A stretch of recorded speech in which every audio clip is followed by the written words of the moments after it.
Assalamualaikum warahmatullahi wabarakatuh.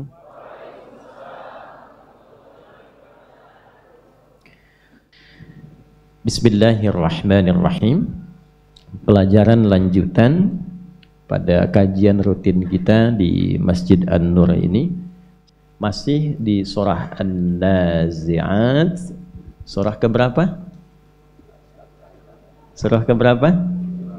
79 dalam urutan mushaf Al-Quran. Berapa ayat seluruhnya? Baik, yang sudah kita bahas berapa ayat? 15 ayat. Alhamdulillah, sekarang kita sebelum masuk ke bahasan barunya tentang kisah Fir'aun dan koleganya. Nah, kisah Fir'aun ini nanti akan mengantarkan kepada turunan pembahasan termasuk tentang perilaku-perilaku Yahudi, pembentukan Zionisme, sampai dengan kondisi-kondisi yang terjadi di Palestina dan dunia, sampai menjelang kiamat. Itu, karena nanti pada akhirnya ayat ini pun akan berbicara tentang kiamat. Sebelum masuk ke sana, saya akan kuatkan dulu pendalaman pada ayat-ayat khususnya yang ke-6 sampai ke-15 dengan referensi 2 kitab pada pagi hari ini. Sehingga nanti ada referensi tambahan dan luasnya wawasan, sehingga ketika ditanya, Anda tahu dari mana? Jawaban Anda tidak hanya Ustadz Adi, ya kan? Tapi Anda bisa katakan kitab A, kitab B, kan? Lihat halaman sekian, padahal nggak punya bukunya. Dia punya? Tidak, lihat YouTube. Baik, yang pertama ini ada kitab namanya Jami'ul Bayan, ya, an ta'wili ayil Quran. Sudah? Jami'ul Bayan an ta'wili ayil Quran. Dan ini jilid yang ke-15, ada 15 jilid. Ini karya imam besar yang masanya agak dekat ke era-era awal murid-murid Nabi SAW. Saya sebut era-era awal itu dalam bahasa Arab itu disebut dengan salaf namanya. Jadi lebih dekat ke era-era Nabi SAW. Biasanya ciri khasnya penafsiran ayatnya itu menggunakan 1 ayat dengan ayat, 2 ayat dengan riwayat. Lebih banyak seperti itu. Jadi misalnya kalau ada ayat Quran, muncul 1 ayat, tafsirnya apa nih? Ya, misal, dzalikal kitabu la raiba fihi hudal lil muttaqin. Nah, dzalikal kitab, apa yang dimaksud dzalikal kitab? Ada enggak ayat lain dari Al-Baqarah sampai dengan An-Nas berbicara tentang itu? Maka diturunkan ayat-ayat serupa. Kemudian yang kedua, ciri khasnya dengan riwayat, hadis-hadis Nabi SAW yang terkait dengan pembahasan ayat itu. Jelas? Makanya nanti kita akan temukan dari 1 ayat diriwayatkan dari si fulan, kesimpulannya ini dari Nabi SAW, penjelasannya ini. Jadi manfaat tafsir ini kita akan mengenal lebih luas tentang kuatnya penafsiran berdasarkan ayat dan hadis. Jadi kalau ingin kita kaya mendapatkan informasi berupa dalil dari tafsir ayat dan hadis terkait keterangan ayat Al-Quran, salah satu yang paling favorit dari para ahli tafsir itu tafsir ini. Namanya Jami'ul Bayan an Ta'wil Ayat Quran, karya Al-Imam Ibnu Jarir At-Tabari, sehingga dikenal dengan tafsir At-Tabari. Siapa yang paling terpengaruh dengan tafsir ini? Al-Imam Ibnu Katsir meringkas ini sehingga beliau beri nama Tafsir Al-Quranil Azim. Itu ciri khasnya, atau juga bisa disebut ringkasan metodologi dari tafsir ini. 15 jilid dijadikan 3-4 jilid. Jadi kalau Bapak Ibu atau adik-adik yang sedang belajar di kampus tafsir Ibnu Katsir, itu ringkasan dari tafsir ini metodologinya. Jelas ya? Baik. Imam Ibnu Jarir ini nama aslinya Abu Ja'far Muhammad bin Jarir. Mau dilengkapi? Abu Ja'far Muhammad bin Jarir bin Yazid bin Katsir bin Ghalib. Lahir di Tabaristan tahun 224 Hijrah, 838 Masehi. Karena dari Tabaristan maka disebut At-Tabari. Jelas? Kalau dari Banten, Al-Bantani. Kalau dari Padang, Al-Padangi. Syekh Yasin Al-Padangi. Syekh Nawawi Al-Bantani. Kalau dari Tanah Kusir, At-Tanafusiri, gitu ya. Nah, ini At-Tabari, kalau ada ujungnya ai berarti dari daerahnya. Misalnya Al-Bukhari berarti dari Bukhara. Nama aslinya bukan Al-Bukhari, Muhammad ya bin Ismail bin Ibrahim bin Al-Bardizbah ya, bin Al-Mughirah bin Al-Bardizbah, Al-Ju'fi Al-Bukhari Al-Khurasani Al-Uzbekistani. Jadi namanya Muhammad, punya bapak Ismail, punya kakek Ibrahim, kakeknya Al-Mughirah, kakek buyutnya Al-Bardizbah, tinggal di kecamatan Ju'fah, Kabupaten Bukhara, Provinsi Khorasan, negaranya sekarang Uzbekistan. Kalau yang ini saya tulis dulu ya, supaya tidak lupa. Ini penting saya tampilkan dulu, supaya ada penguatan secara ilmiahnya. Kalau bahasannya bisa lebih ringkas insya Allah. Tafsirnya, ini Jami'ul Bayan. Ya, an ta'wili ayil Quran, atau dikenal juga dengan tafsir At-Tabari. At-Tabari. At-Tabari ini berasal dari nama daerah Tabaristan. Ya, Tabaristan. Karena dulu ulama menunjukkan ini untuk mengenalkan saya dari mana. Itu sudah khas. Nah, ini bermanfaat untuk menunjukkan Islam sudah menyebar dengan luas. Dan yang paling menarik, ini Imam At-Tabari atau Abu Ja'far Muhammad bin Jarir bin Yazid bin Kathir bin Ghalib At-Tabari itu lahirnya tahun 224 Hijrah. 224 Hijrah atau 838 Masehi. Nah. Baik, tahan sebentar. Nabi meninggal tahun berapa Hijrah?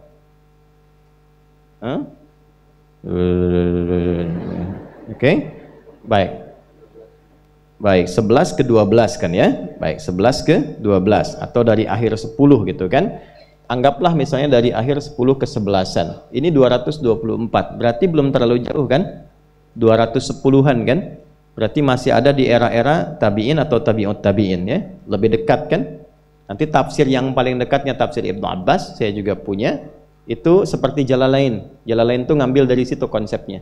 Kalau yang ini agak lebih dalam, tapi eranya masih lebih dekat ke era-era yang belajar sampai ke Nabi.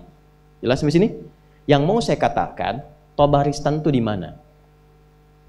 Tuh. Bukan di Mekah, bukan di Madinah, bukan di Jeddah. Tabaristan itu di mana? Baik. Ini kurang lebih saya gambar begini. Sini. Ini agak ke dalam sedikit, buka, turun dikit, ini. Kemudian saya naikkan seperti ini. Set, mulai ke bawah, ke atas lagi, maaf ya. Ini turun lagi ke bawah, begini. Ini agak ke sini, begini. Saya turunin aja. Ini peta buta aja ya. Ini ke sini, set, begini, gitu lagi. Ini ke bawah dulu nih, sini. Ke atas lagi. Nah, gini. Ini ada Farah Abad di sini. Ini kita tarik garis ke sini. Ini Tabaristan. Bingung kan? Nah, namanya juga peta buta. Nah, tapi kalau saya bilang gini, Laut Kaspia, Laut Kaspia, Kaspia Sea. Nah, ini. Jadi dia ada di sebelah selatan, ya, pantai Kaspia. Di sini ada ibu kotanya namanya Amil atau Amol sekarang. Amil atau Amol. Kalau Latinnya Amol, Arabnya Amil tulisannya. Ya. Kemudian ditarik ke sini, ini masuk wilayah Persia. Kalau sekarang Iran lah. Nah, ini wilayah, ini ibu kotanya. Di sebelah sini, ini ada pegunungan namanya Alborz. Di sini, selatan dan utaranya. Nah, Tabaristan itu sekarang masuk wilayah Iran. Iran itu bagian Persia pada masa lalunya, imperium besar. Jadi kalau kanannya Romawi, kirinya Persia, imperium besar sekali, kan? Nanti batasannya kan ada Irak nyambungnya, kemudian ke sebelah sananya ada Turki, kanannya ada Syria. Syria itu kan masuk wilayah mana? Syam. Syam itu kan Syamal, utaranya dari arah Mekah. Makanya ada rukun Syami kan, rukun Yamani yang ke Yaman, Syami yang ke arah Syam. Sekarang 4 wilayah. 4 wilayah itu Jordan, Libanon, kemudian Syria, satu lagi Palestina. Nanti batasannya ada yang ke Turki, ada yang ke Irak, ke sana Irak sudah masuk Persia, nyambung ke Iran, ini wilayah Tabaristan. Nanti kesananya Afghanistan, ke Rusia dan seterusnya. Itu yang tan, Turkmenistan, Uzbekistan, Kazakhstan dan seterusnya. Paham? Halo? Iya, yang belajar dong, belajar. Mana geografinya? Nah, ini nanti ada wilayah Rey di sini, Rey. Yang namanya Rey itu kota Roy. Nah, ini wilayah yang melahirkan banyak ulama dulunya. Nah, Imam At-Tabari itu lahirnya di sini, wilayah Persia. Jadi mau saya katakan, tahun ini, abad ketiga ini, perhatikan baik-baik. Oh ya, baik ya, dengar suaranya aja. Nanti lihat YouTube kalau nggak tampak ya. Baik, disesuaikan. Fokus sini, saya mau katakan, tahun ini itu Islam tuh sudah bukan hanya sampai ke sini, tapi sudah melahirkan ulama. Artinya apa? Nilai-nilai keislaman bukan hanya ritualnya, tapi intelektualnya. Lihat ya, bukan hanya ritualnya, bukan hanya ajaran sholat, tentang puasa, tentang zakat. Semua ajaran ritual itu telah mampu membentuk peningkatan intelektual sehingga punya peradaban. Persia itu dulu hebat, besar, tapi Persia lebih hebat dan lebih besar ketika nilai Islam masuk di dalamnya. Ingat itu? Dan intelektualnya makin banyak, makin hebat, makin banyak. Salah satunya apa? Ini Ibnu Jarir At-Tabari. Salah duanya siapa? Imam Al-Bukhari. Salah tiganya siapa? Imam At-Tirmidzi. Itu kan lahir di kisaran itu tempatnya. Salah empatnya siapa? Fakhruddin Ar-Razi. Tafsirnya fenomenal, Mafatihul Ghaib. Nanti saya bawa. Ya, sekarang pun saya bawa. Ini yang saya mau katakan, ternyata di abad ketiga saja dakwah yang tulus yang disampaikan oleh anak didiknya Nabi Muhammad SAW, dari yang 40 yang pejuang-pejuang Darul Arqam itu yang di dekat Bukit Sofa, ada anak usia remaja 17 tahun itu teman diajak oleh Utsman bin Affan masuk Islam. Anak muda ini masuk Islam yang ke-17 dari 40 orang. 40 orang inilah yang dikenal dengan as-sabiqunal awwalun, orang-orang yang pertama kali masuk Islam. Kemarin yang umrah saya tunjukkan tempatnya itu, ya. Itu as-sabiqunal awwalun. Di tempat anak muda ini yang usia 17 tahun, dia wakafkan rumahnya untuk menjadi tempat ngaji pertama Nabi. Ya, siapa anak muda ini? Arqam bin Abi Arqam. Maka tempatnya dikenal dengan Darul Arqam. Sekarang banyak nama pesantren diambil dari situ. Ya. Nah, alumni situ dari 40 ini, setiap satu orang melangkahkan kaki kemanapun itu sukses membawa nilai-nilai keislaman yang mencerahkan dan berkemajuan. Mencerahkan, membuka semua orang jadi baik. Berkemajuan, tidak ada satupun tempat yang dipijak kecuali tempat itu berubah jadi maju. Anda silahkan cek dalam sejarah. Makanya bukunya ditambah referensinya. Dan kekuatan kita, semangat kita membaca itu tingkatkan lagi. Tingkatkan lagi. Ya, termasuk siapa yang membawa Islam sampai ke Nusantara, ke Indonesia. Ya, ketika Majapahit mulai runtuh, ingat Pak ya, Majapahit mulai melemah, mulai runtuh, lalu kan datang kan awal-awal periode masa Islam itu. Dan itu bukan tiba-tiba datang, bukan hanya sebagai pedagang. Ya, seringkali orientalis menyamarkan yang datang pedagang dari Gujarat, bukan. Mereka bukan pedagang biasa, ada pendakwah, ada yang sudah matang spiritualnya, intelektualnya. Ya, dan di antara mereka sudah dibuktikan bahwa ada jejak-jejak peninggalan di Baros itu. Di Baros ada makam salah satunya Fatimah binti Maimun, 400 km dari kota Medan itu kan, Baros itu kurang lebih. Ya, itu di abad ke-7 kan. Kalau abad ke-7 kan itu di era-era kehidupan akhir Nabi. Artinya sahabat-sahabat awal itu sudah mulai berkelana dan singgah. Ada yang mengatakan Sa'ad bin Abi Waqqas sebelum sampai ke Guangzhou di Cina itu singgah di daerah itu lewat jalur sutra dan seterusnya. Saya mau katakan bahwa tidak ada orang Islam yang singgah di satu tempat kecuali kotanya maju, orangnya pintar. Ini di abad ini saja terbentuk orang pintar, dan ini bukan cuma ahli tafsir, ahli sejarah yang sangat detil, ahli tafsir, ahli fikih, satu orang ini. Dan semua masyarakatnya pintar. Ketika Islam datang, merubah penduduknya jadi pintar, kotanya maju. Yang mau saya katakan, Indonesia ini sekarang muslim paling banyak di dunia. Islamnya sama nggak dengan yang dulu? Qurannya sama nggak? Nabinya sama nggak? Kenapa hasilnya beda?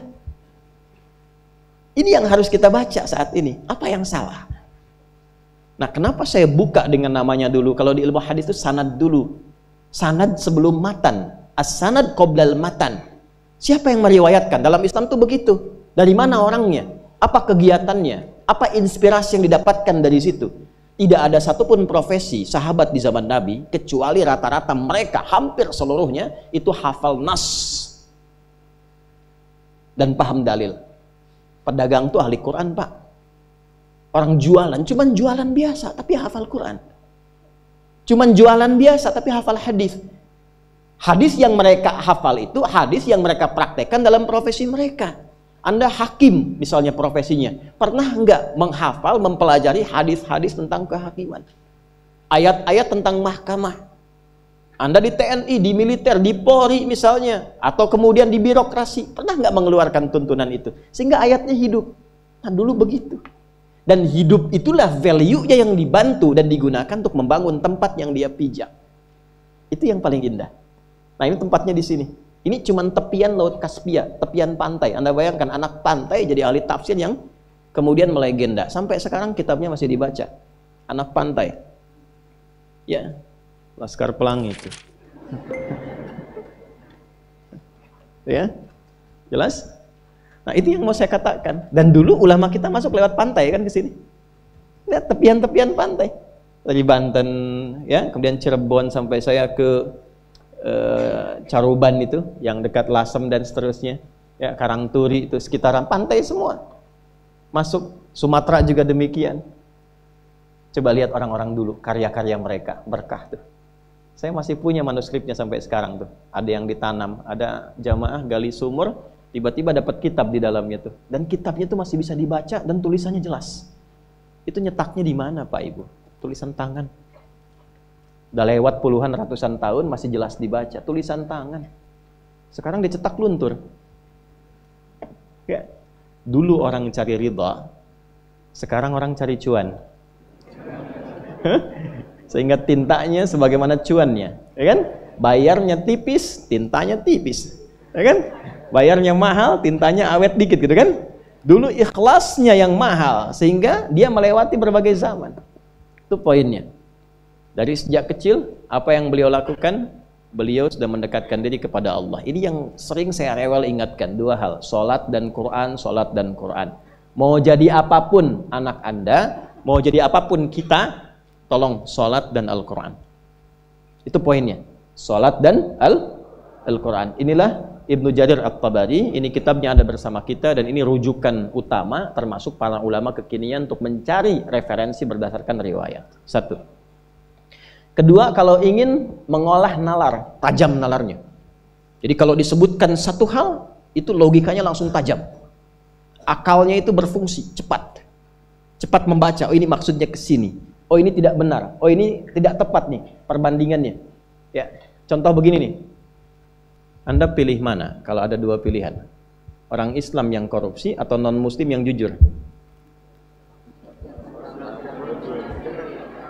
Nah, problemnya adalah Anda terjebak dalam pertanyaan. Nggak ada jawaban yang benar. Karena perbandingannya salah. Itu bukan apple to apple.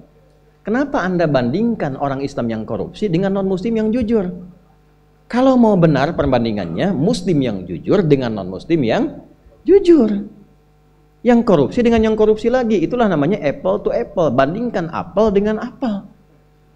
Enak mana apel dengan terasi? Nah, itu nggak sebanding. Ya, nah itu nanti ilmunya ilmu mantik namanya, ilmu logika. Nah, tafsir ini selain kaya dengan nas juga mengolah logika kita. Inilah yang meneliti kenapa ayatnya begini, kenapa hurufnya ini. Misal, dzalikal kitab. Kenapa dzalika? Dzalikal kitabu la raiba fi. Cek di mushaf, diterjemahkannya kitab ini. Nggak percaya? Silahkan lihat mushaf. Al-Baqarah ayat 2. Dzalikal kitabu la raiba fi. Lihat Al-Quran ini, kitab ini.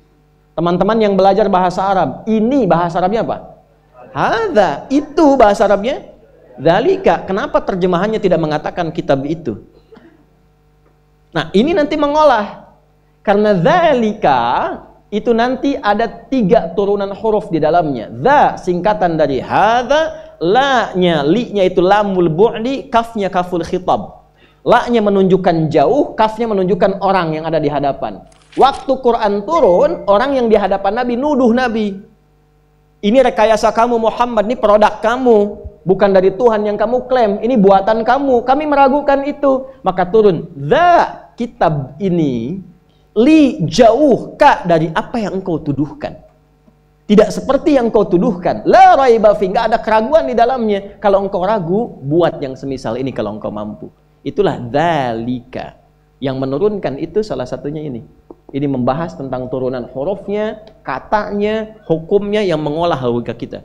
Jadi kalau ngajinya pakai yang ini wawasan bertambah. Tapi kalau ngajinya pakai ini, pintar seketika.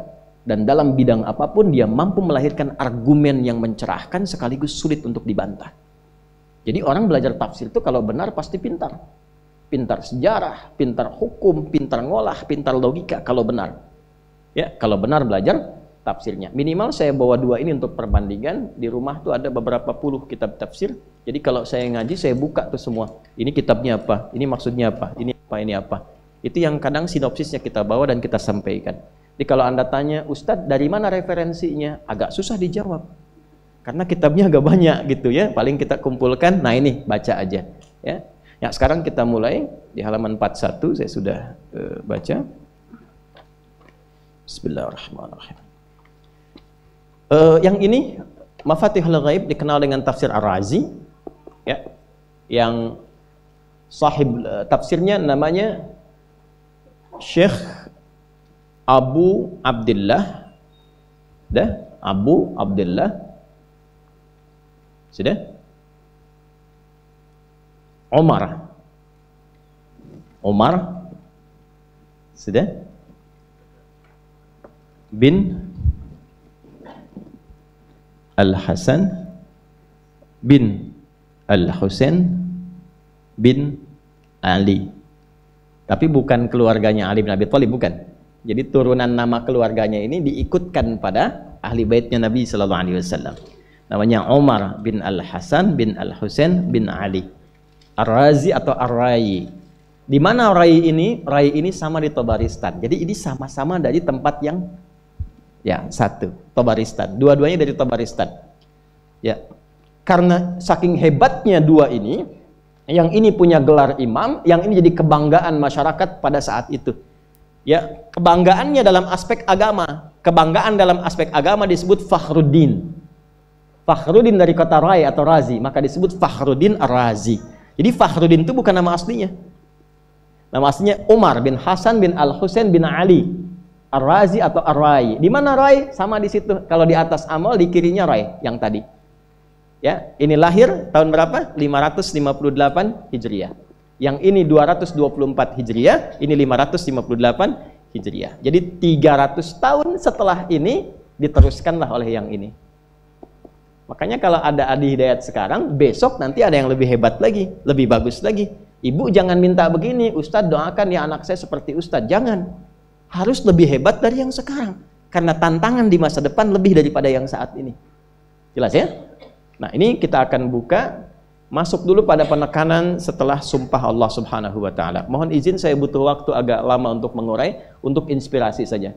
Dua-duanya ini dari sejak kecil, satu, dijaga sholatnya. Ya. Kalau mau istimewa, ini rahasia di antara kita ya. Tolong jaga betul. Sebetulnya sudah saya sebarkan di beberapa tempat. Tapi ini jadi rahasia lagi. Ini untuk semua aspek. Saya berikan ijazah amalan dari guru-guru kami juga. Untuk semua aspek. Jadi kalau ilmu insya Allah meningkat lebih kuat, kalau bisnis, kalau bekerja itu lebih lancar dan dilindungi oleh Allah, ya berkah. Kalau di birokrasi, di kedudukan, di apapun, itu pun diangkat oleh Allah dengan cara yang baik dan terhormat. Ya, karirnya di semua aspek. Satu sholat amalannya. Nah, bukan yang biasa, bukan yang biasa. Kalau bisa jaga yang 40 rakaat yang sering saya sampaikan. 17 rakaat sholat fardu. Sudah? 12 rakaat rawatib, 11 rakaat yang tahajud. Jumlahnya 40. Ya. 17 rakaat salat fardu. Kalau ini wajib, kalau wajib standar. Ya. Mau kaya, mau tidak, ya salat 17 rakaat juga. Mau pintar, mau tidak, 17 rakaat juga. Jelas ya? Rumusnya 24434. Ya, itu ya, nomor aksesnya. 24434. 2 subuh, 4 zuhur, 4 asar, 3 maghrib, 4 isya. Ya, jangan sampai miskol. Kalaupun miskol harus khairayyarah. Ya kan? Bukan syarrayyarah. Baik, pasti yang miskol muadzin, Allahu akbar, khairayyarah. Ya. Baru adzan belum qomat syarrayyarah. Ya? Oke. Teruskan, yang 12 itu hadisnya sahih. Perhatikan baik-baik. Man shalla itsnatai asyrata rak'atan fi yaumin wa lailatin. Siapa yang menunaikan salat sunnah 12 rakaat yang mengiringi salat fardunya siang dan malam. Sudah arba'an qabla dhuhri, 4 rakaat sebelum zuhur. 4 rakaat sebelum zuhur. Teknisnya bisa langsung 4 atau 2-2. 2 kemudian salam, 2 rakaat lagi salam. Jelas? Baik.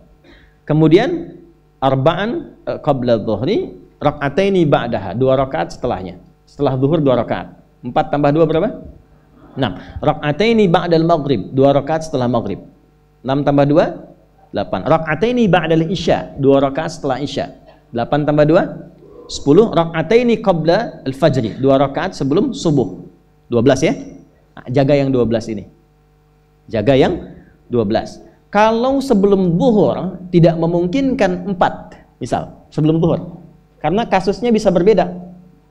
Ada Ibnu Umar, Abdullah bin Umar radhiyallahu taala anhuma, menemukan kasus berbeda, seperti Anda di kantoran waktu singkat saat Ramadan, kan? Dapatnya cuma mungkin 2. Maka ada hadis dari Nabi sallallahu alaihi wasallam, riwayatnya Ibnu Umar. Qala au kama qala hafidtu an Rasulillah sallallahu alaihi wasallam 10 rakaat. Saya hafal dari Nabi 10 rakaat. Kalau tidak sempat sebelum zuhur 4, boleh 2. Nah, dari Ibnu Umar ini sebelum zuhurnya 2 rakaat. Sebelum zuhurnya berapa? 2 rakaat. Jadi kalau bisa 4, kalau tidak memungkinkan berapa? 2. Orang yang terbiasa 4, lalu karena kondisi tertentu dia mengerjakan 2, tetap dicatatkan oleh malaikat 4 jumlahnya. Dari mana dalilnya? Hadis. Idza maridal abdu aw safar kutiba lahu misla ma kana alaihi muqiman sahiha. Kalau seseorang sakit atau bepergian jauh atau dia sedang punya uzur syar'i seperti 2 hal tadi dan tak mampu melakukan amalan rutinnya seperti biasa, maka tetap dituliskan pahalanya sempurna seperti rutin dan mukimnya. Contoh, Ibu mohon maaf ya Bu ya, mohon maaf. Perempuan dalam keadaan suci, sholat subuhnya berapa rakaat? 2, ya 2 kan nggak mungkin 3 kan? Baik ya, 2 rakaat. Sholat qabliyahnya berapa rakaat? 2 rakaat. Baik. Setelah itu baca Quran nggak? Alhamdulillah. Misal 1 halaman, kan? Misal. Ibu kerjakan saat suci. Saat sedang tidak suci, masa haid tiba, sholat tidak? Tidak. Baca Quran tidak? Nah, kalau punya kebiasaan sholat, baca Quran, dan tiba masa haidnya, itu pahalanya tetap dituliskan sesuai kebiasaannya. Harus tahu itu. Makanya manfaatkan, karena kalau sudah tiba masa monofos, sama.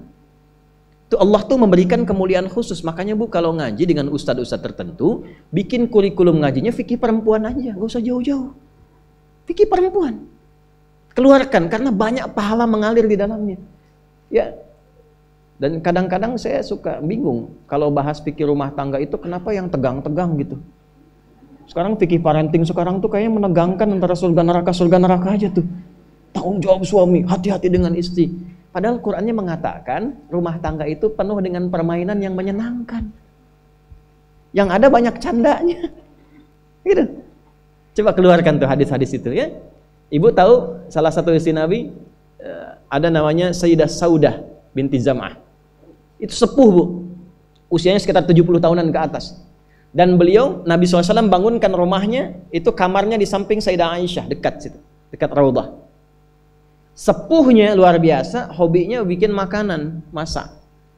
Satu kali ketika beliau sedang ngolah tepung, Nabi pulang, pas kemudian bagiannya Sayyidah Saudah binti Zam'ah datang sedang ngolah tepung, atau dalam riwayat atau kama hadats itu dicolek tepungnya, bermain bercanda, dicolekkan di keningnya, di kening istrinya.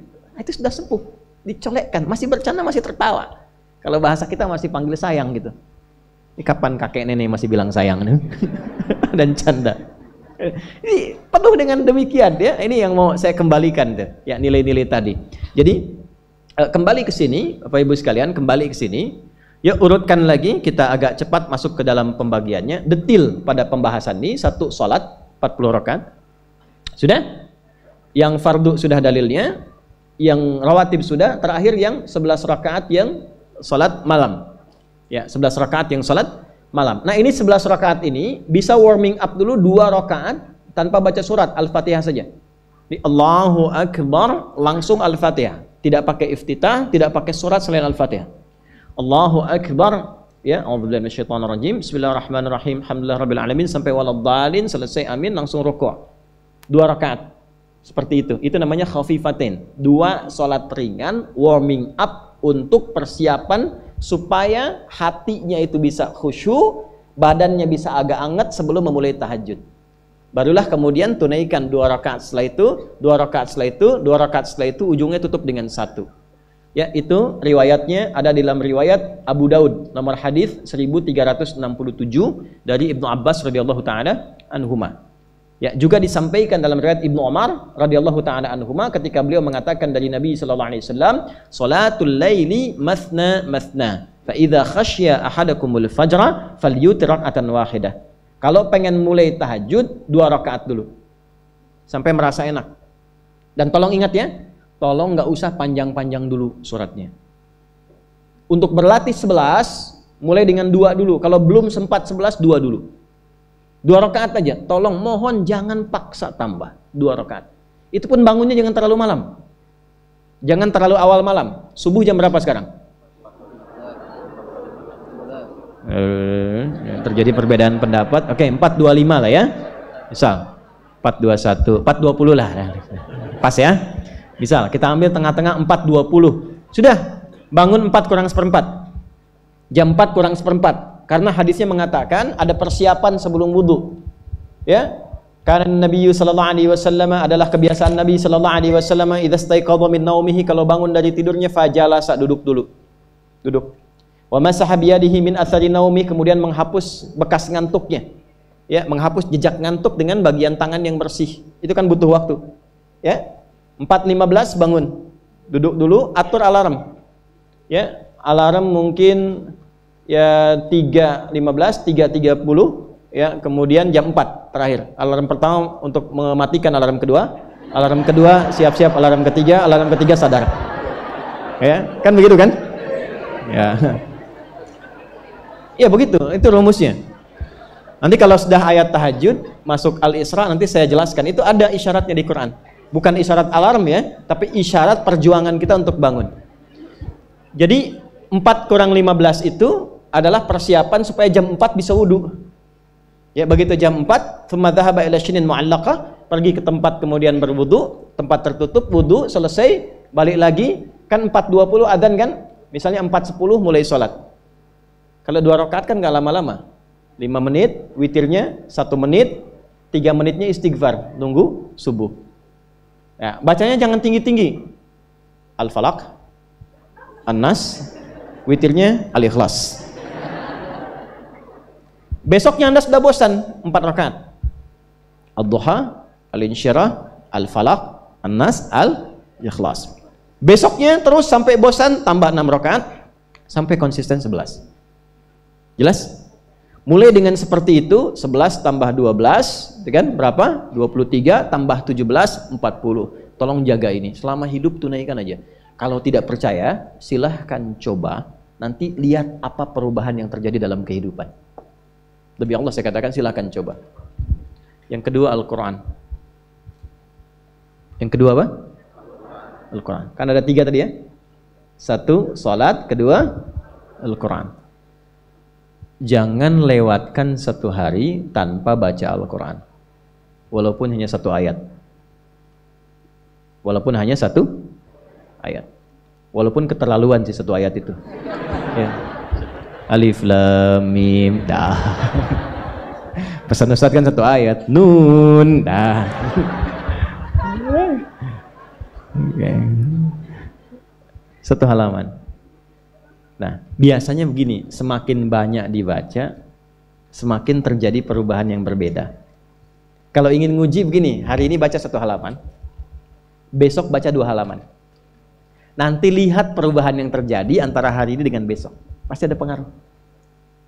Paling minimal, Allah akan jaga keadaan diri kita dari berbagai bentuk kegelisahan. Semua tenang aja. Ada masalah apapun, kasih ketenangan, kasih ketenangan. Dan ketenangan itu paling mudah melahirkan solusi. Jelas? Oke, 2, Al-Quran. 3 kira-kira apa? 3 apa kira-kira? 3, jaga wudhu. Gak pakai jaga wudhu. 1, sholat. 2, Al-Quran. 3 apa? Jaga wudhu. Apa dampak psikologisnya jaga wudhu? Tidak ingin batal wudhunya.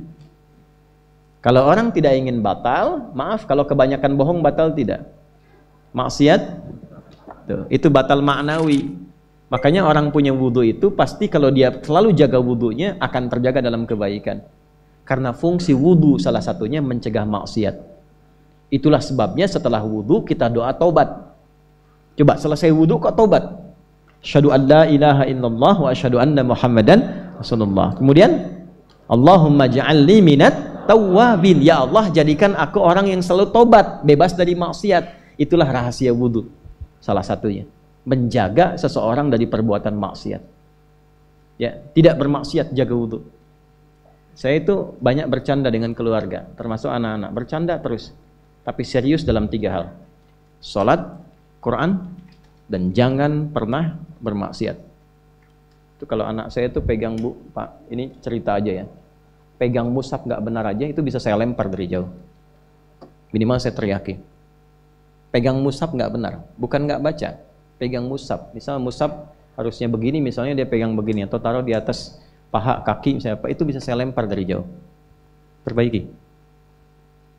3 itu serius. Ya, karena itu adalah sesuatu yang bisa merubah kehidupan kita dan itu yang paling memuliakan kita dan dimuliakan kita dengan itu. Itu poinnya. Tapi yang lain kita bisa bercanda. Sholat, jangan main-main.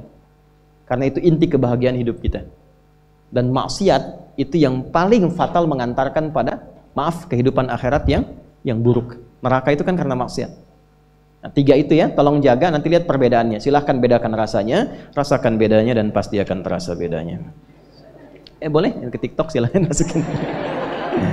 Bismillahirrahmanirrahim. Nah, kita punya waktu 20 menitan. A'udzu billahi minasy syaithanir rajim. Bismillahirrahmanirrahim. Yuk baca dari awal sama-sama. Wan nazi'ati gharqa. وَالنَّاشِطَاتِ نَشْطًا وَالسَّابِحَاتِ سَبْحًا فَالسَّابِقَاتِ سَبْقًا فَالْمُدَبِّرَاتِ أَمْرًا. Sudah cukup. Berapa ayat itu? 5 ayat ya. Perhatikan baik-baik. Bapak Ibu masih ingat gak kesimpulannya 5 ini? Orang yang sudah belajar tafsir, membaca surah ini, di pembukanya baru 5 ayat, itu akan merubah kehidupannya. Ingat yang pernah saya terangkan di pertemuan yang lalu, saya cepatnya, dalam 5 menit paling banyak. وَالنَّازِعَاتِ غَرْقًا.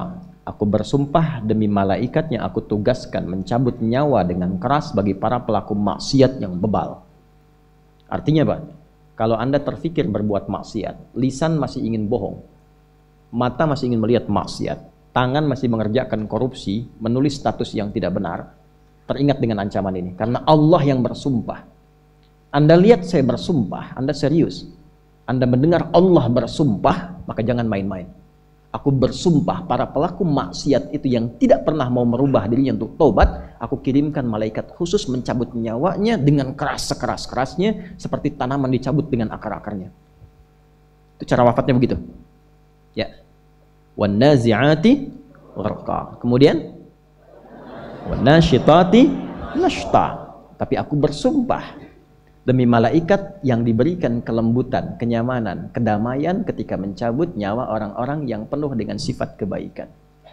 Ya, maka ketika kita berpikir berbuat baik, rasakan kebaikannya akan dibawa pulang. Minimal cara pulangnya adalah husnul khatimah. Ya, tidak cukup dengan amin. Lihat dulu.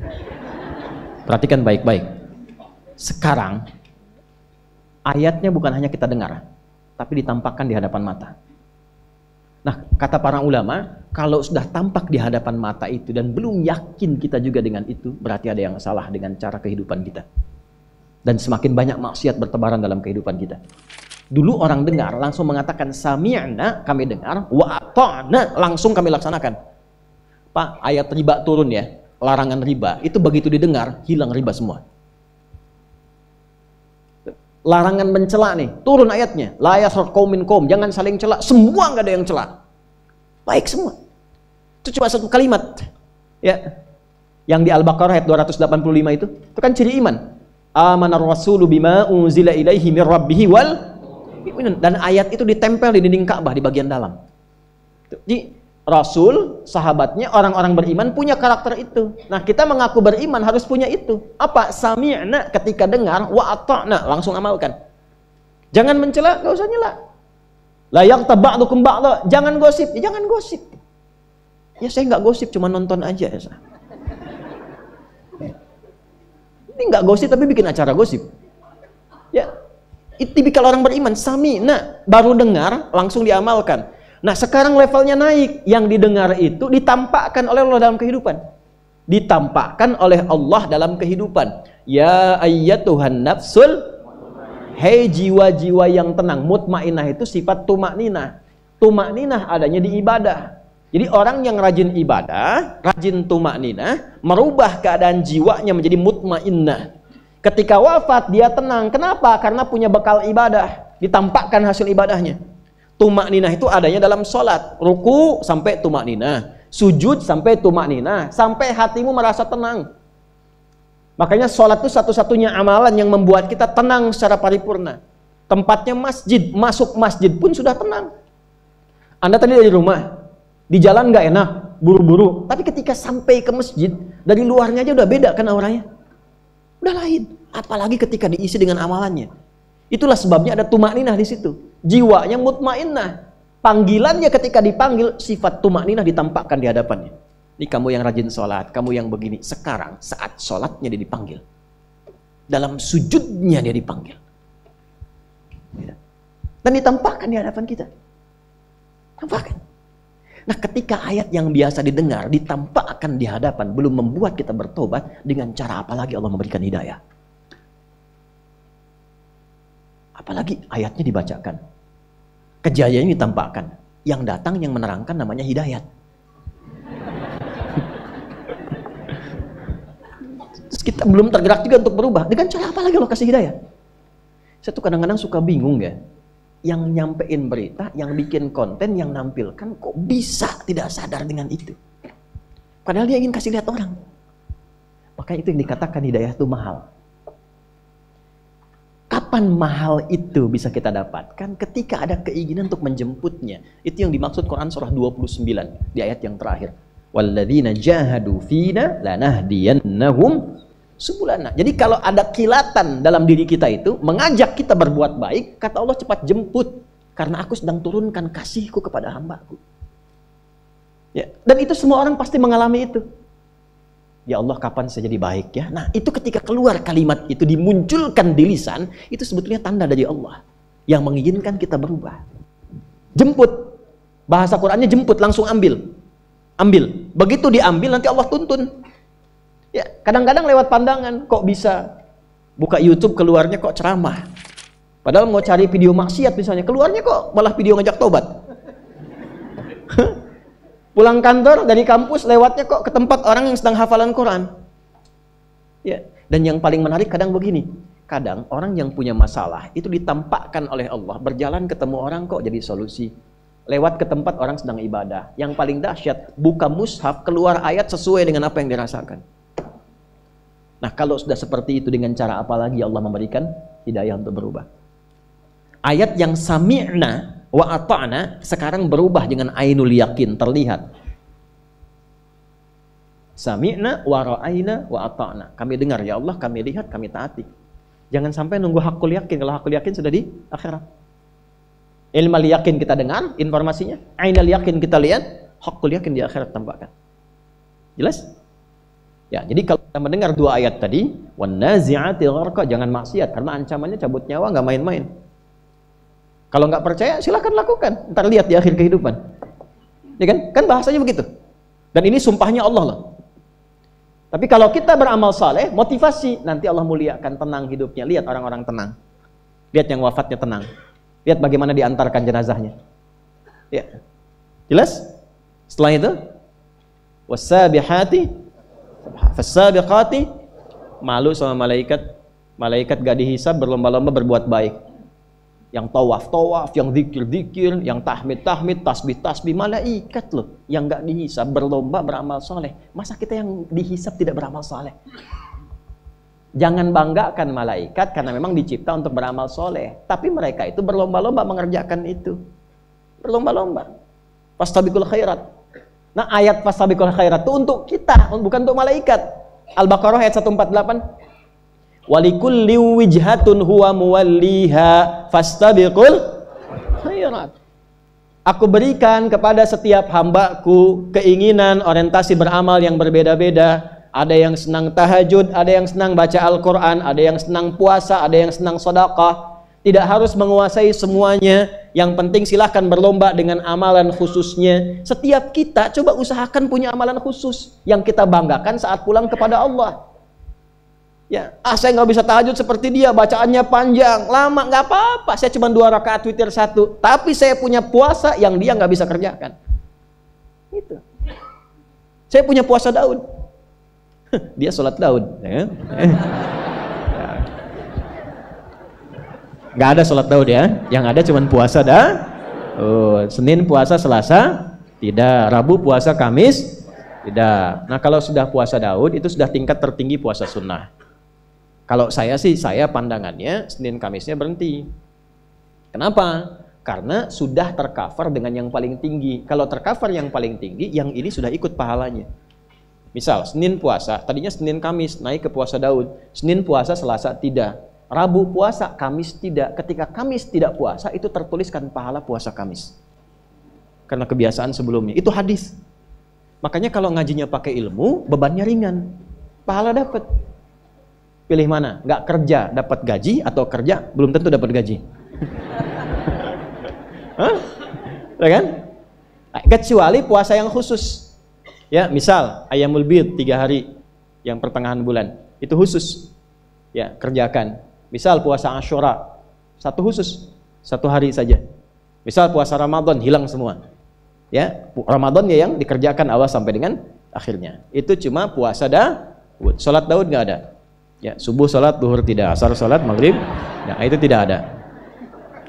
Nah, itu berlomba. Sekarang pilih apa yang paling nyaman. Anda yang misalnya bisnis bekerja, ya dengan sedekah, banggakan itu. Ya, sholat sekali sholat 10 tuh. Anda sekali infak 200 berapa? 700 kali lipat kan? Ayat 261 Al-Baqarah. Mathalul ladzina yunfiquna amwalahum fi sabilillahi kamathali habbatin ambatat 7 sanabil fi kulli sumbulatin 100 habbah wallahu yudha'ifu liman yasha' wallahu wasi'un 'alim. Bawa ayatnya, tempel di dompet, tempel di ruang kerja. Allah menyukai orang-orang yang infak. Oh, saya kerja supaya infak, cari tabungan akhirat. Infak buat keluarga, infak buat anak, buat istri, buat ibu, buat saudara, buat tetangga dan kerabat. Kaya untuk itu, beramal saleh. Maka ketika dapat dilakukan 1 rupiahnya paling minimal 700. Sekali sholat 10, sekali infak 700. Karena sholat amalan fisik, infak amalan harta. Fisik semua orang bisa kerjakan, harta belum tentu bisa keluar. Naik 700 kali lipat. Kalau dihitung, kalau nggak dihitung, Allah berikan tanpa hitungan. bisa 1.000.000 kali lipat, bisa 10 juta kali lipat. Itu setiap keluar. Gak usah kelihatan orang. Ya, tolong diumumkan Pak nanti di Masjid An-Nur ya khutbah Jumat. Sekian. Keluar. Ya, untuk motivasi boleh, tapi untuk menjaga riya keluar. Sebelum subuh lihat yang nyapu-nyapu di jalan tuh. Itu walaupun cuma 5.000, 10.000, tapi doanya menghujam aras. Pak, semoga sehat ya, keluarga baik-baik ya, insya Allah Bapak sukses ya, Masya Allah. Gitu. Saya jalan ke Cianjur dari Bandung tuh, gitu kan. Ada yang nunggu-nunggu apa, cuman kita berbagi doanya ya Allah. Masya Allah, semoga Bapak diberkahi Allah, semoga Bapak kuat, semoga kesini lagi bawa Ferrari, semoga Bapak jadi presiden, Al-Fatihah. Ini nyata, saya bukan bercanda ya. Maksud saya orang-orang itu tuh tulus gitu. Kalau dalam berbicara itu tulus. Gitu. Nah, itulah sebabnya kenapa zakat pakai ita. Wa aqimus shalah wa atuz. Ita itu memberi sampai dengan tulus. Memberi pada orangnya sampai dengan tulus. Gitu. Kalau ada yang namanya ita itu sosok pemberi yang tulus. Bu Ita, ya. Nah, pemberi yang tulus. Jelas? Nah itu motivasi, tuliskan. Tulis, Anda yang rajin tahajud, tulis ayatnya supaya ketika lupa atau malas, lihat itu bangun lagi. Ya, itu poin-poin yang kita bisa munculkan. Nah, malu dengan malaikat, fastabiqul khairat itu ayatnya untuk kita, bukan untuk malaikat. Tapi Allah sifati, was-sabiqati sabqa. Mereka berlomba. Jadi mereka yang tasbih, perbanyak tasbih aja nggak ngerjain yang lain. Tahmid. Wa nahnu nusabbihu bihamdika wa nuqad disulak, yang takdis. Ya Allah, ya Al-Quddus, yang itu aja sampai kiamat terus itu aja. Subhanallah, nggak ada yang bisa ngerjain yang lain. Kita tuh Masya Allah, tasbih bisa, tahmid bisa, takbir bisa, ambil kerja bisa. Malaikat nggak ada, tapi mereka bangga dan berlomba dengan amal yang telah Allah tetapkan sebagai fitrah kehidupan mereka. Itu aja, yang sujud, gak bangun-bangun Bu. Sujud aja terus begitu. Betul, sujud. Nanti kita lihat saat kembali pada Allah itu, insya Allah. Betul, mudah-mudahan ditampakkan kan. Yang sujud nggak bangun-bangun. Memang amalannya sujud aja. Yang tasbih. Makanya malaikat nggak bisa jadi khalifah di bumi. Nggak akan ada bangunan masjid begini. Begitu turun ke bumi sujud aja gitu. Nggak ada yang jualan jus jambu, jus melon, nggak ada. Malaikat jualan jus tuh nggak ada. Bakatnya nggak ada. Makan nggak ada, minum nggak ada, nikah nggak ada. Ya, nggak akan muncul IO pengantin dan sebagainya, nggak ada. Ya, kita itu banyak bisa dikerjakan, cari amalan yang positif. Fastabiqul khairat, fal mudabbirati. Nah, pelajari malaikat yang mengiringi kehidupan kita. Yang hafal kan 10. Ya kan? 10 itu siapa saja? Cek. Cari ilmunya. Jadi tahu, oh saya pengen rezeki. Siapa malaikat tugaskan ngatur rezeki? Malaikat Mikail. Kesenangannya apa Mikail? Rumah yang bersih, rumah yang suci, yang ada ibadahnya. Hidupkan. Begitu hidup doa. Itu rumusnya siapa? Banyak. Di ayat Quran banyak. Rumusnya mihrabnya Maryam. Coba mihrab Nabi ke kamarnya jadi raudhah. Ya, tempat itu kalau dipakai banyak beramal, itu keberkahannya turun di tempat itu. Ini kenapa disebut mihrab? Karena imam ngimami kan? Bukan cuma karena imamnya. Karena di tempat inilah pusat kegiatan amalan. Tempat kegiatan amalan. Jadi kalau tempat sering dipakai beramal saleh, itu bukan sekedar menjadi tempat. Ada tempat yang penuh dengan keberkahan di dalamnya. Salah satunya mempercepat terkabulnya doa. Doa itu dikabulkan ada 3 rumusnya. Kalau ingin cepat, 1, dilakukan di tempat yang mustajab. Makanya Anda ke Mekah kan, ke Madinah kan, karena mustajab. Tapi kalau belum sempat ke Mekah ke Madinah, kamar bapak, kamar ibu pakai ibadah. Tahajud di situ, sholat di situ, baca Quran di situ, doa di situ, gosip keluar dari situ, pasang status keluar dari situ. Maaf ya, sedang ibadah dulu, ceklik. Nggak usah keluar, pakai ibadah aja, pakai ibadah. Itu rumusnya mihrabnya Sayyidah Maryam alaihissalam. Ada di mana? Di Ali Imran ayat 37. Fataqabbalaha rabbuha biqabulin hasanin wa ambataha nabatan hasanan wa kaffalaha Zakaria. Kullama dakhala 'alaiha Zakaria al-mihraba wajada 'indaha rizqa. Qala ya Maryam anna laki hadha? Qalat huwa min 'indillah. Innallaha yarzuqu man yasha bighairi hisab. Itu kalau tempatnya udah bagus, amalnya banyak di situ, itu belum minta sudah dikabul. Baru terbersit ada Pak. Itu. Nah, itu tempat. Kalau ada rizki berangkat. Ka'bah, dekat Ka'bah, multazam, tarik garis lurus ke belakang. Raudhah, tarik garis lurus ke belakang kalau nggak mampu ke depan. Tapi kalau belum mampu ke sana, rumah kita masa nggak ada satu ruangan pun dipakai tempat sujud tuh. Pakai ibadah. Islam tuh nggak mahal, indah semua. Hamparan sejadah, doa, minta. Itu nomor satu. Ya, tempat. Kedua, waktu. Waktu. Ada waktu-waktu spesifik berdoa. Misal, pertengahan malam. Pertengahan malam, waktu-waktu tahajud tuh. Lebih cepat sampai doanya.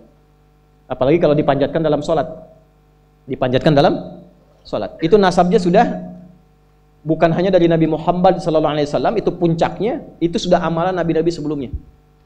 Dan dahsyatnya, amalan yang dipanjatkan, doa di dalamnya, di waktu yang spesial, itu bukan hanya bisa mengabulkan doa yang biasa, termasuk yang dianggap mustahil oleh kebanyakan orang, tapi dipandang butuh oleh Allah untuk kita. Contoh, ibu pernah dengar Nabi Zakaria? Ya kan? Ujiannya apa? Sulit memiliki keturunan. Oke, penyebabnya apa? Maaf, istrinya divonis secara medis monopos dan mandul. Secara klinis gak mungkin punya keturunan. Apa yang beliau lakukan? Sholat. Ingat, sholat. Doanya dipanjatkan dalam sholat. Doanya dipanjatkan dalam sholat. Tahu dari mana? Ali Imran. Ayat berapa? 38 sampai 39. Doanya 38 dipanjatkan dalam sholatnya, keterangan di ayat 39. Hunalika da'a Zakaria rabbah. Ya, Nabi Zakaria kemudian berdoa di mihrabnya Maryam. Mihrab, tempat bersambung dengan waktu. Perhatikan baik-baik. Qala rabbi habli min ladunka dzurriyyatan thayyibah innaka sami'ud du'a. Ya Allah, semua memvonis aku tidak akan mungkin punya keturunan. Maka aku menyebut namamu yang memberi tanpa punya batas dalam pemberian. Rumus Al-Asmaul Husna di Al-Isra ayat 110. Rumusnya, kalau minta, cari nama Allah sesuai kebutuhan kita. Cari, itu cepat memberikan jawaban. Misal, butuh rizki, ya Razzaq. Butuh ilmu, ya Al-Alim. Butuh kesabaran, banyak masalah, ya Sabar. Butuh kelembutan, ya Latif. Ya, suami misalnya kurang lembut, minta ya Allah, ya Latif, ya Latif, ya Latif. Engkau yang kirimkan suamiku kepadaku, Engkau yang titipkan dia kepadaku, ya Allah. Aku memohon kepada Engkau yang maha lembut, ya Allah, lembutkan hatinya, lembutkan sikapnya. Namanya sudah Latif, tapi dia belum lembut. Saya Latifah juga, ya Allah. Minta. Sebut namanya. Ya, itu rumus di Al-Isra ayat 110. Qulid Allah awid ar-Rahman ayyamma tad'u falahul asmaul husna. Kalau engkau nggak tahu, sebut namaku Allah atau Ar-Rahman, sang pemberi tanpa batas dengan kasih sayang. Tapi kalau engkau tahu, pilih satu di antara namaku sesuai kebutuhanmu. Bu, hafal al-asmaul husna bagus. Tapi kalau ibu mau doa, nggak harus dibaca semua. Pilih salah satu sesuai kebutuhan ibu. Ya Allah, lancarkan rezeki suamiku dalam bekerja, ya Razak. Ya Allah, tambahkan pengetahuan pada anakku, ya Alim. Ibu nggak punya masalah, jangan sebut ya Sabar. Ya, ibu dikasih masalah.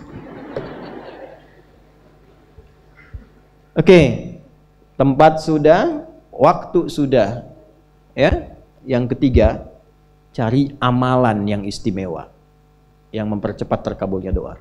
Sebetulnya setiap amal itu berpotensi mempercepat terkabulnya doa, tapi ada yang istimewa. Ada yang istimewa. Dari mana taunya rumus doa dengan amal? Al-Baqarah ayat 186. Wa idza sa'alaka 'ibadi 'anni fa inni qarib. Ini rumusnya. Ujibu da'watad da'i idza da'ani. Belum selesai. Fal yastajibu li wal yu'minu bi la'allahum yarshudun. Aku tahu hambaku tuh kalau ngadap kepadaku motifnya cuma dua. Kalau bukan tobat, minta. Allah deklarnya begitu. Hambaku tuh begitu. Kalau yang tobat kan mojok-mojok gitu kan, kadang malu. Maaf, bukan berarti yang di pojok tobat ya. Kadang terus sujud, tobat, atau minta. Ada kebutuhan. Kata Allah, jangan malu. Masya Allah. Kalau mau tobat jangan malu. Allah melarang malu. Tobat itu urusan kita dengan Allah. Ikhwan, teman-teman, gak usah malu. Jangan takut dengan manusia, karena manusia tidak menilai tobat kita. Allah yang menanti tobat kita. Gak usah malu. Pernah mabuk, pernah zina, pernah bunuh orang, pengen tobat, nggak usah berpikir bagaimana manusia menilai. Datang ke masjid. Yang menanti kita Allah, bukan manusia. Hati-hati provokasi setan. Setan selalu menghambat seseorang jadi baik. Dia nggak mau seorang itu soleh, selalu salah. Makanya ketika ada orang salah pengen jadi soleh, ditanamkan pada dirinya. Dan provokasinya nggak nyambung. Kamu nanti ada si fulan, nggak enak kelihatan. Ya kan? Masa ria gitu. Ya, nanti ada begitu, padahal yang menunggu tobat kita itu bukan manusia, pencipta kita Allah. Dan ketika seseorang itu ingin tobat, itu cinta Allah langsung diturunkan kepadanya. Itu rumusnya di Quran surah kedua ayat 222. Innallaha yuhibbut tawwabin. Allah mencintai orang yang ingin tobat. Makanya saya selalu katakan, Allah lebih mencintai pelaku maksiat yang gemar bertobat dibandingkan orang soleh yang tidak pernah merasa salah. Saya bikin status ya. Silahkan evaluasi diri. Itu dinanti sampai sampai nyawanya di kerongkongan, ditunggu sampai mau tobat. Ya, sampai mau tobat. Fir'aun aja Fir'aunnya itu dikirimkan keadilan Allah 2 nabi, Musa dan Harun. Cuma ya dasar Fir'aun. Itu. Dan ditampakkan kisahnya untuk diketahui, jadi landscape kehidupan kita, bukan untuk jadi cerita. Dan jangan bangga. Ya, sekarang kok saya tuh bingung ya, neraka kok jadi candaan gitu. Ya. Banyak orang kaya ke neraka, kayaknya ber-AC di neraka tuh. Kok bisa gitu? Jadi candaan. Padahal neraka itu ditampilkan diksinya dalam Al-Quran itu sebagai ancaman yang mengerikan. Ya, jangan dirubah. Nah, apa amalan istimewanya? Ya, semua amalan kalau sudah dikerjakan itu doa. Tapi ada beberapa amalan yang ketika dikerjakan berdoa, doanya cepat dikabul. Saya berikan 3 aja deh biar cepat. 1, sedekah. Tapi harus ikhlas ya. Ikhlas. Sudah? Masih ingat nggak kalau tangan kanan memberi, tangan kiri itu nggak tahu? Ya kan? Itu sebetulnya latihan untuk mengelola hati kita. Ya, berikan, udah silent, anggap caranya begini, kalau pengen melatih ikhlas tuh, ketika memberi, anggap nggak ada. Lupakan, udah. Ketika memberi, lupakan, udah. Lupakan, anggap nggak pernah dilakukan. Bapak katanya kemarin nyumbang, nggak tahu saya. Gitu. Nggak tahu, salah dengar mungkin Anda. Itu kan? Bukan berarti untuk bisa menepikan atau menafikan atau mengelak dari berbohong dari amalan, bukan. Tapi kita melatih hati kita. Oh, saya nggak tahu. Maksudnya apa? Karena saya sudah melupakan itu dalam hati kita. Ya, mungkin Anda salah dengar. Tapi itu disebut kok adik, bukan adik saya. Mungkin adik kan banyak. Pasaran nama adik itu, kan? Ya, itu cari. Setelah itu isi dengan doa, diam-diam doa. Ya, walaupun nggak diungkapkan dalam hati, sih. Kalau disanjung nggak usah dibalas. Terima kasih Pak, Masya Allah, terima kasih. Nggak usah dibalas. Lupakan aja lah. Saya pun nggak tahu itu kan Allah aja nitip lewat saya. Sudah, terus doa. Itu melatih. Kalau ingin berbagi tapi belum punya yang dibagi, rumus Qur'annya qaulun ma'rufun wa maghfiratun khairum min shadaqatin yatba'uha adza. Tetap selalu ada.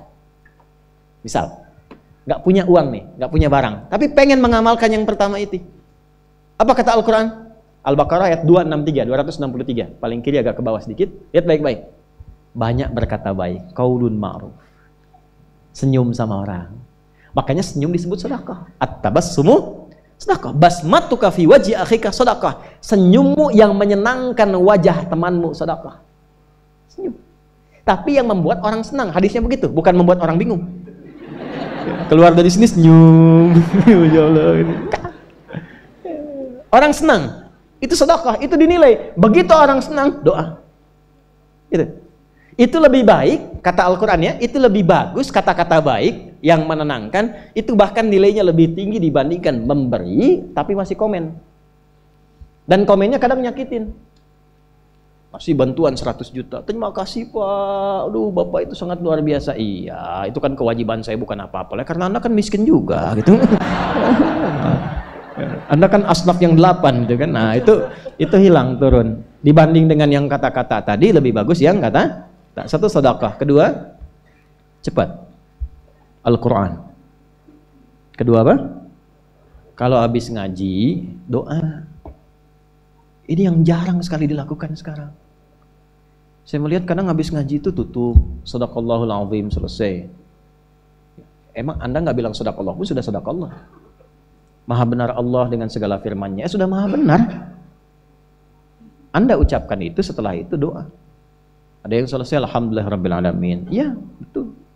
Segala puji milik Allah. Anda ucapkan, setelah itu doa. Allahumma arhamna bil Qur'an waj'alil Qur'ana sahiban lana fid dunya syafi'an lana fil akhirah. Ya Allah, rahmati kami dengan rahmat Al-Qur'an. Berikan cahaya Quran dalam hidupku, jadikan temanku di dunia, syafaat bagiku di akhirat. Minta. Berikan keberkahan dari ayat-ayat yang aku baca. Kan satu hurufnya 10, mahal. Ya. Ada satu amalan lagi yang kalau Anda minta sebelum Anda kerjakan, itu malaikat langsung aminkan. Padahal belum dikerjakan, tapi Anda angkat tangan, berdoa, itu langsung diaminkan oleh malaikat. Begitu aminnya malaikat bersamaan dengan apa yang kita mohonkan, seketika dijawab. Dan bonusnya diampuni semua dosa yang pernah dikerjakan sebelumnya. Itu nanti bulan depan saya kasih tahu. Nanti itu. Kan kita belum kita bahas tuh, waktunya 15 menit lagi tuh. Itu nanti. Saya kan di awal bilang saya kasih 3. 3 sudah kan? Sudah belum? 1 sedekah, ya kan? Ya. 2. Nah, 3. Oh belum. Nanti itu bulan depan. Dah, malaikat banyak ngatur urusan. Tadi kan gitu kan? Maka temani itu. Malaikat Mikail senangnya apa? Hadisnya keluarkan. Malaikat nggak senang ke tempat najis. Ya, kalau bisa jangan sentuhan sama yang najis. Bersihkan rumah dari tempat yang najis, yang kotor. Khusus untuk berdoa yang bagus-bagus. Maaf sekali, maaf. Ada tempatnya. Tapi hewan-hewan bernajis, kalau bisa dijauhkan. Misal maaf. Mungkin kan punya banyak pilihan. Saya tuh kalau kadang-kadang suka nggak bisa sebut nama gitu ya. Ya, guguk ya misalnya. Padahal hewan itu netral sebetulnya, tapi karena kadang-kadang dalam dunia bahasa tuh begini, kalau satu kata dipakai pada diksi yang kotor, jadi kotor gitu. Padahal hewannya belum tentu kotor. Di Quran kan anjing juga ada kan? Ya kan? Di surat Al-Kahf kan? Ya, misal anjing itu kan najis pada liurnya. Nah, di sini ada beda dua pendapat. Imam Malik misalnya, ya sepanjang Anda bisa membersihkan najisnya, boleh dirawat. Makanya di mazhab Maliki itu banyak pelihara anjing nggak ada masalah. Tapi bisa memastikan liurnya dibersihkan. Ya. Tapi resikonya begini, pastikan Anda punya CCTV yang memantau perilaku anjing. Jilat apa aja? Jilat sofa, jilat karpet, jilat apa gitu kan? Sebab ketika najis itu ada, malaikat nggak turun, itu aja. Jelas? Oke. Karena itu yang memelihara anjing tempatkan di tempat yang khusus spesifik dan dengan fungsi yang khusus. Ya. Dengan fungsi yang khusus, misal anjing untuk penjagaan di militer dan seterusnya, anjing untuk penjagaan misalnya di kebun dan seterusnya, kasih tempat yang khusus. Itu boleh, ada kok zaman Nabi juga, nggak ada masalah. Ya, tapi kalaupun tidak diperlukan dengan itu, maka fikih Syafi'i agak lebih ketat. Memang liurnya di dalam lidah itu najisnya di liurnya, tapi kan Anda nggak bisa tahu di mana dia menjilat ya dengan liurnya itu. Kadang tubuhnya kan dijilatin juga, makanya disebutnya najis aini di fikih madzhab Syafi'i. Ke semua bagian tubuhnya najis karena kita nggak bisa pastikan kapan dia menjilat tubuhnya. Kemana-mana ada. Nah, hewan-hewan tertentu bukan berarti tidak berkah, bukan. Ada fungsinya. Kapan fungsinya menjadi berkah? Ketika ditempatkan sesuai dengan fungsinya. Anjing itu ada ibadah. Kapan ibadahnya? Ya, satu misalnya dalam penjagaan. Ada fungsi ibadah. Makanya anjing itu ada yang masuk surga. Ada. Anjingnya Ashabul Kahf. Nah, bayangkan. Ada anjing yang mengantarkan pelacur bertaubat. Maaf, ada. Jasanya anjing itu. Mau sekarat karena kehausan, seorang perempuan, maaf Bu ya, laki-laki juga banyak yang kurang baik, tapi ini kasusnya perempuan. Perempuan menemukan itu, lalu dia beri minum. Ada riwayat dengan bagian dari alas kakinya, ada riwayat dengan satu benda dia tuangkan, sampai dia segar lagi. Setelah segar dia berjalan, dengan keikhlasan dia memberi minum, bertobat dia, diterima tobatnya, menjadi amal soleh, digugurkan amal salahnya, muncul amal solehnya, masuk surga dia. Fadilah itu aja. Ya, memberi minum. Nah, itu kan hidayah dari Allah. Jadi kadang-kadang di hewan-hewan yang dianggap najis, dianggap kurang bagus, hina, ada fungsi yang melekat di dalamnya. Babi itu ada fungsi ibadahnya. Ibadahnya pada haramnya. Jadi ketika babi dikonsumsi, dia keluar dari sifat ibadahnya. Semua hewan itu ada ibadahnya. Karena ada hikmah di dalamnya. Ada hikmah. Ujian ketaatan kepada Allah hewan A diciptakan. Contoh orang yang rakus dalam dunia. Hidupnya cuma untuk makan, kerja makan, meninggal. Contohkan lewat nyamuk. Ada ayat tentang nyamuk, Al-Baqarah ayat 26. Nyamuk itu kan fungsinya cuma sedot, mati. Gitu kan? Coba cek, ayo, ada ahli nyamuk gak? Sedot, darahnya kumpul, beranak mati gitu kan? Bertelur mati, selesai kan? Nah itu, makanya disindir oleh Allah orang yang hidupnya duniawi. Kerja terus, makan lagi, mati. Nyamuk tuh katanya. Gitu. Ya, kecil di hadapan Allah, kecil. Ini kecil, gak ada nilainya kata Allah. Makanya Nabi komen, kalaupun dunia itu seperti sayap lalat atau nyamuk, korupsi. Ini orang nggak sehat nih. Korupsi pada sesuatu yang akan ditinggalkan. Dan yang paling menarik, dia tahu akan wafat. Dan dia tidak tahu kapan dia wafat. Kenapa dia tidak berpikir saat akan korupsi diwafatkan oleh Allah? Makanya kata para ulama, ketika berpikir berbuat maksiat, coba rasakan akan wafat. Ya. Kalau belum terpikir ke sana, yauma tarjufur rajifah. Nah, ini yang saya mau maksudkan dengan kitab ini. Kita punya 5 menit minimal kitab dibaca. Ya. Bismillah. Ini indahnya tafsir ini nih. Bismillahirrahmanirrahim, halaman 41. Nomor 32.202. Ini Masya Allah. Riwayatnya dinomorin nih. Ya, sampai puluhan ribu riwayat untuk menafsirkan ayat. Qala al-muallif rahimahullahu ta'ala haddatsana Ibnu Abdul A'la qala haddatsana Ibnu Thawr an Ma'mar an Qatadah mithlahu wa qawluhu yauma tarjufur rajifah. Adapun yang dimaksud dengan firman Allah yauma tarjufur rajifah, yaqulu ta'ala dzikruhu yauma tarjuful ardu wal jibalu, Al-Muzammil ayat 14. Ini yang saya maksud tafsir Quran bil Quran. Jadi kalau Bapak Ibu temukan ayat ke-6 di An-Nazi'at, itu bukan berdiri sendiri. Masih ingat rumusnya, rumus tafsir? Masih ingat? 500.000? 1 juta? Serius? 5 juta? 10 juta? Betul. Waktu habis. Habis. Habis waktunya, udah habis. 2S 1L. Ingat itu, rumus tafsir. 2S 1L. Catat, nanti kalau saya tanya lagi, sudah tahu jawabannya. Insya Allah saya tanya lagi, ya, tanpa hadiah. Itu 2S itu 1 siyak, 2 sibak, L-nya lihaq. Siyak itu ayat yang dibaca, sibak itu hubungan ayat yang dibaca dengan ayat sebelumnya. Lihaq adalah hubungan ayat yang dibaca dengan ayat setelahnya. Jadi penafsir itu tidak main-main. Kita baca misalnya An-Nazi'at di ayat yang ke-6, yauma tarjufur rajifah, di mana ditemukan kata yang sama, kata rajifah dan tarjufu di ayat sebelum An-Nazi'at. Cari sampai Al-Fatihah dan cari sampai An-Nas. Cari ke belakang disebut dengan sibak, cari ke depan disebut dengan lihaq. Ayatnya disebut dengan siyak. Itulah menafsirkan Al-Quran begitu. 6.236 ayat, dicari ke semua korelasinya. Itu adalah tafsir ayat dengan ayat. Jelas? Nah, tafsir ayat ini juga bisa diketahui dengan penjelasan di Al-Muzammil ayat yang ke-14. Ya. Yauma tarjuful ardu wal jibal. Nanti yang sering diperebutkan dunia nih, kadang-kadang sengketa dan sebagainya. Yang disengketakan itu sudah hilang, habis semua, bahkan hancur. Ya. Ini ada sengketa tanah, perebutan tanah. Kata Allah, apa yang kau rebutkan itu satu saat yauma tarjuful ardu, tanah yang kau sengketakan hancur. Sekali tiupan, pap, hancur. Dulu sami'na, dengar ayat, gak ada yang rebutan lagi, wakaf. Berbagi, secukupnya hidup untuk beramal. Luas beramal, boleh. Tak mampu beramal, dia bagi. Karena dia tahu yang dipijak itu satu saat hancur semua. Tinggal persaksian yang dipijak itu bersaksi apa. Dulu sami'na, dengar, langsung taat. Sekarang yauma tarjufu, begitu kemudian, maaf ya, ditiupkan sasakala. Sekarang pembuktian, sekarang kekinian, NASA kan sudah menemukan semacam trompet yang pernah saya gambarkan dulu kan. Semacam trompet sasakala itu. Dan kita kan ada di ruang itu.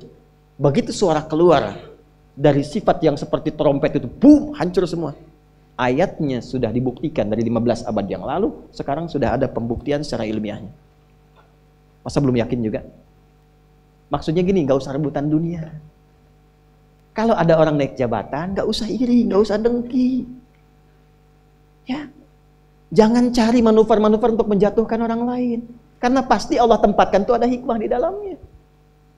Doa yang baik-baik, ya Allah berikan keberkahan di jabatannya. Ya Allah berikan kenyamanan, kebaikan untuk dunia akhiratnya. Berikan hidayah kepadanya. Itu yang dilakukan. Ya Allah nggak pantas dia ada di situ, jatuhkan dia besok ya Allah. Doa apa? Nggak boleh. Nggak boleh. Doakan. Doakan. Karena pasti ada hikmah. Ada orang kaya, doakan. Doakan. Nanti dengan doa itu kembali ke kita keberkahannya. Kalau dipandang kita mampu mengolah harta, nanti datang. Nggak percaya silahkan, datang tiba-tiba tawaran pekerjaan apa. Demi Allah saya katakan, jaga. Allahu Akbar. Hati itu jaga betul. Yang baik-baik aja. Nanti lebih tenang hidupnya begitu. Lebih tenang.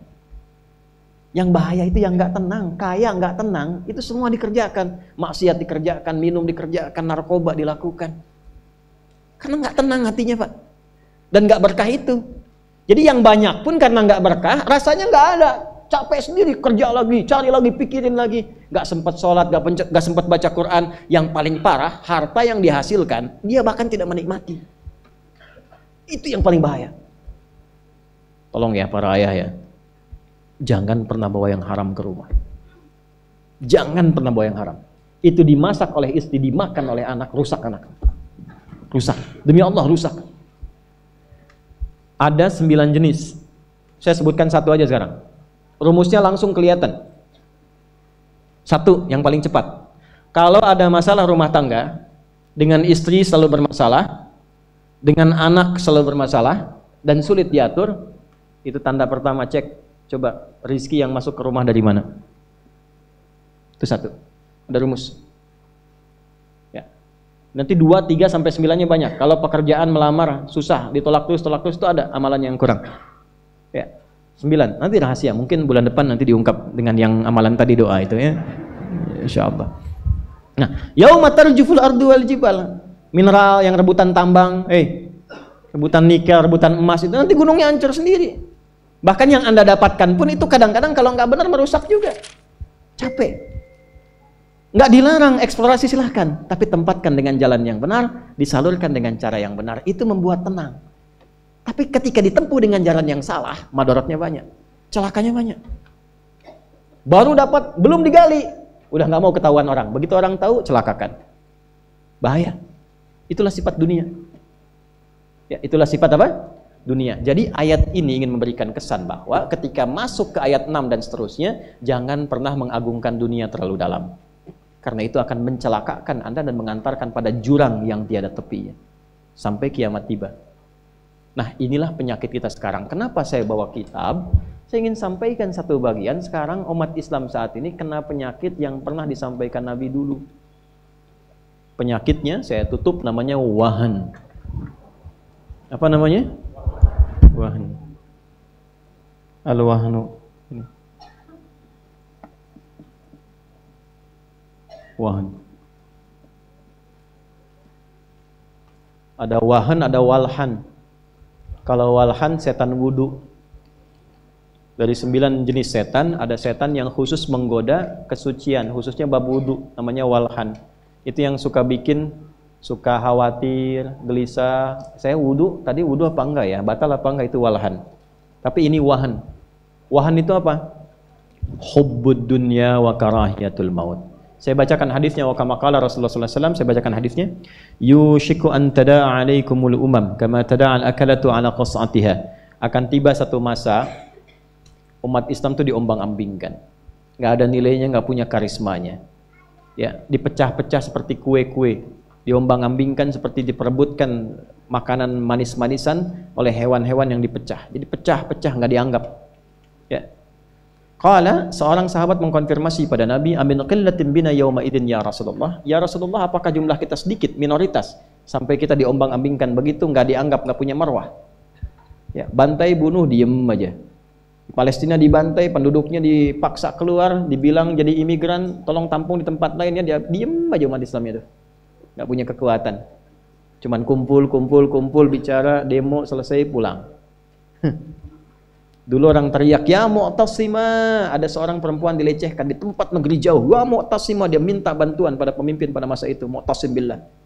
Kedengaran ke situ, wa Mu'tasimah, langsung disiapkan pasukan, bebaskan perempuan itu.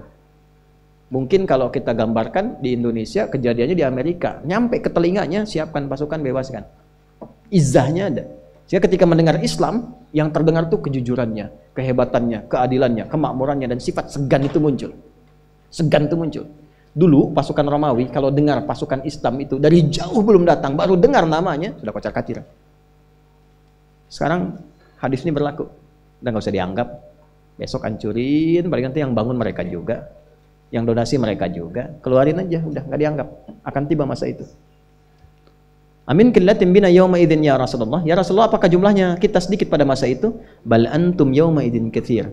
Bahkan kalian jumlahnya lebih banyak dari sekarang. Banyak jumlahnya. Walakinnakum gutha'un ka gutha'us sail. Gutha'un ka gutha'is sail. Tapi kalian seperti buih di lautan, terombang-ambing. Kenapa? Tunza'ul mahabbatu min qulubi aduwikum. Orang-orang yang antipati terhadap Islam dan orang Islam itu sudah tidak punya segan lagi kepada umat Islam. Kenapa? Wa yunza'u fi qulubikumul wahan. Wa yuj'alu fi qulubikumul wahan, karena tertanamlah penyakit wahan dalam orang Islam itu. Apa wahan itu? Hubbud dunya wa karahiyatul maut. Rebutan dunia. Ngajar sekarang orientasinya dunia.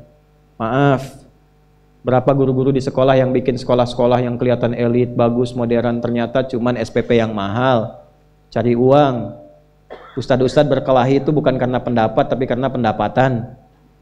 Takut kehilangan jamaah, kehilangan popularitas. Itu yang bikin ribut dunia. Amplop tipis disebut dhaif, gak mau datang lagi. Amplop tebal sahih datang. Belum diundang udah nanya kapan kajian lagi. Tipis tapi banyak, jadwal banyak, padat, sahih li ghairihi. Tambahan dari yang lain. Dunia. Padahal ayatnya jelas, wala tamnun taksir. Jadi fenomena saling bid'ahkan, saling tuduh apa? Dunia ujungnya, bukan karena akhiratnya. Kalau karena akhirat tuh duduk tuh ustadz-ustadz tuh duduk bicara, ngobrol, sama-sama duduk bareng-bareng, turunkan manhajnya yang benar, diskusi yang baik, yang usul, yang pokok nggak usah beda. Sholat subuh tetap 2. Itu yang pokok, yang penting sholat. Yang furu' terangkan dalilnya. Oh, ana nggak kunut, apa dalilnya ente? Ini dalilnya. Yang kunut apa dalilnya? Ini yang dalilnya. Oke, bagi saya yang kunut, saya akan sampaikan saya kunut, saya terangkan dalilnya. Saya hormati yang tidak kunut. Saya yang tidak kunut, saya sampaikan pada jamaah saya. Jamaah, saya tidak kunut, dalilnya ini. Tapi kalau ada orang yang kunut, Anda hormati karena mereka dalilnya ini. Begitu caranya, Joni. Ulama-ulama begitu dulu, terus rekomendasikan. Lalu difoto sama-sama, ceklik, pasang status. Kami bersepakat menuju Indonesia yang lebih baik. Gitu kan, gitu kan harusnya kan? Sekarang ngapain? Saling cela, saling tuduh, saling bid'ahkan. Kenapa nggak duduk sama-sama? Saya tuh kadang-kadang suka aneh gitu. Yang ngajar membid'ahkan, tapi nggak ketemu dengan yang dibid'ahkan itu. Yang disampaikan ke muridnya, murid saling tuduh. Assalamualaikum akhi, beda manhaj. Kenapa? Kenapa? Nah, saya tidak mengajarkan itu. Tidak boleh. Hormati siapapun itu. Hormati siapapun. Ya, belajar itu merubah kita lebih baik. Ya, dan kebaikan itu yang tampak adalah kemuliaan akhlak kepada siapapun. Hormati orang lain. Kalau dia punya amalan, kita belum tahu, tanyakan, pelajari. Kalau tidak sepakat dengan apa yang dikerjakan, tapi ada dalil, hormati. Mungkin kita nggak sepakat, sudah kerjakan apa yang kita pahami. Yang kunut dalilnya ada, yang tidak kunut dalilnya ada, yang tidak ada dalil, yang tidak sholat subuh. Itu. Allahumma hdina fi man hadait, kata Syekh Ibnu Shalih Al-Utsaimin. Anda nggak kunut, di belakang aminkan, amin. Tapi kalau Anda kemudian kunut, ya, imamnya tidak kunut, ya nggak usah sujud sahwi juga. Ikuti, selesai, beres masalah, tenang. Nah, yang terjadi sekarang dunia pada akhirnya, ributnya dunia. Mau digali kemanapun, dunia ujungnya. Itu hubud dunia. Sebab kalau nggak ada hubud dunia, perbedaan pendapat itu biasa. Apa sahabat nggak berbeda? Berbeda. Ya, Ali, Utsman, Abu Bakar, Omar, dalam amalan ada nggak pilihannya? Ada. Ali Al-Baqarah hafalnya cepat, Umar itu 12 tahun. Tapi Umar jenius, apa karena nggak mampu hafal? Bukan, ada tujuan amalan dari Umar. Jadi ada beberapa yang mesti kita dapatkan. Hubbud dunia itu bahaya. Tetangga beli kulkas, kenapa Anda yang pasang status? Hubbud dunia. Teman yang dilantik dapat jabatan, kenapa Anda yang iri? Hubbud dunia. Akhirnya nggak siap pulang. Wa karahiyatul maut, takut mati. Dulu orang cari mati karena rindu sama Allah. Rindu Allah, ya Allah kapan ketemu? Saya punya guru di pesantren dulu tuh kalau ketemu, ya Allah, nah Adi, ya udah rindu sama Allah katanya. Sakitnya tuh, ya Allah kapan ketemu, kapan ketemu? Sekarang saya tanya yang ketemu Allah pada takut. Ibu mau meninggal hari ini? Kita yang jawab. Dia, kapan aja? Kan kita nggak tahu kapan pulang, nikmati aja. Setelah saat pulang, alhamdulillah pulang. Pulang kan enak, ya kan? Enak nggak pulang? Enak, kampung kita akhirat. Masya Allah. Ibu pulang menuju Allah, enak nggak? Mau bilang enak takut pulang. Nah itulah yang saya maksudkan. Jadi ini kesimpulan kita saat ini. Kalau ada pertanda sulit atau masih berat untuk pulang, artinya mesti ditambah keikhlasan untuk beramal. Intinya apa? Kurang amal, terlalu cinta dunia. Ya. Allahumma taqabbal minna innaka antas sami'ul alim wa tub 'alaina innaka antat tawwabur rahim. Allahumma 'allimna ma yanfa'una wa faqihna fid din wa 'allimna ta'wil wa waffiqna ya Allah fima fahimnahu lina'mala bih. Ya Allah curahkan pengetahuan kepada kami yang membuat kami lebih baik dan lebih taat kepadamu, dan bimbing kami untuk dapat memahami apa yang telah kami pelajari.